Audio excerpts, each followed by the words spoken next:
Hello foodies, ತುಂಬ ಇಷ್ಟಪಟ್ಟು ಎಲ್ಲರೂ ತಿನ್ನೋವಂಥದ್ದು ಚೀಸ್ ಸ್ಯಾಂಡ್ವಿಚ್ನ ಮನೇಲಿ ಹೇಗೆ ಹೈಜೀನಾಗಿ ಮಾಡಿಕೊಂಡು ತಿನ್ಬೋದು ಈಸಿಯಾಗಿ ಅಂತ ತೋರಿಸ್ಕೊಡ್ತೀನಿ.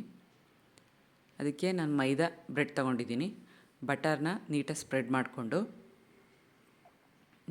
ಮಾಡ್ಕೊಳ್ಳಿ. ಇಲ್ಲಿ 1/2 ಸ್ಪೂನು ಬಟರ್ ಸ್ಪ್ರೆಡ್ ಮಾಡ್ತಾಯಿದ್ದೀನಿ ನಾನು. ಇಷ್ಟು ಸಾಕಾಗುತ್ತೆ. ನೀವು ಇಷ್ಟಪಟ್ಟು ತಿಂತೀರಾ ಬಟರ್ನ ಅಂದರೆ ಇನ್ನೊಂದು ಸ್ವಲ್ಪ ಹೆಚ್ಚಿಗೆ ಆ್ಯಡ್ ಮಾಡ್ಕೋಬೋದು. ಅದಕ್ಕಿವಾಗ ಪಿಜ್ಜಾ ಸಾಸ್ 1 ಸ್ಪೂನಷ್ಟು ಸೇರಿಸ್ತಾಯಿದ್ದೀನಿ. ನೀಟಾಗಿ ಸ್ಪ್ರೆಡ್ ಮಾಡ್ಕೊಳ್ಳಿ.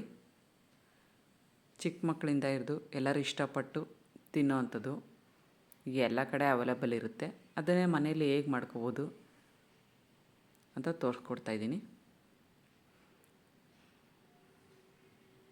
ನೆಕ್ಸ್ಟ್ ಇವಾಗ ಚಾಪ್ ಮಾಡೋಂಥ ಆನಿಯನ್,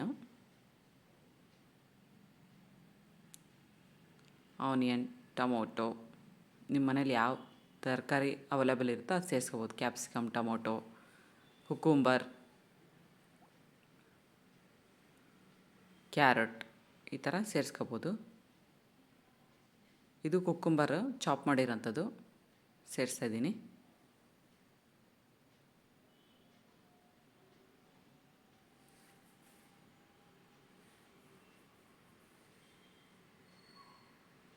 ನೆಕ್ಸ್ಟು ಚೀಸ್, ಇದು ಸ್ಲೈಸಲ್ಲಿ ಬರುತ್ತಲ್ಲ ಆ ಚೀಸು ಬಟರ್ ಸ್ಪ್ರೆಡ್ ಮಾಡಿ ಈಗ ಬೇಕ್ ಮಾಡ್ಕೊಳ್ಳೋಣ.